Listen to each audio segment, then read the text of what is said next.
Adjust fan চলতো এই ঘরগুলিতে।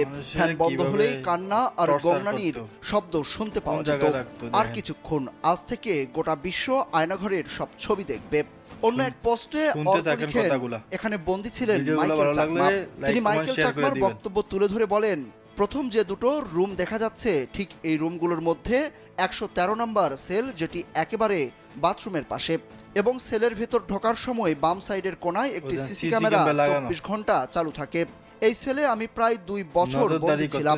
একই লাইনের ১১৭ নম্বর রুমে ছিলাম প্রায় ১.৫ বছরের একটু বেশি। নিচের রুমগুলোর মধ্যে ১০৪ নম্বর রুমে ছিলাম ১ বছরের কাছাকাছি। ১০৪-এর পরে ১০৫ নম্বর সেল, এরপরে টয়লেট, বাথরুম ও চুল কাটার সেল। চুল কাটার সেল নম্বর ১০৬। এছাড়া আরও অনেকগুলো রুমে আমাকে রাখা হয়।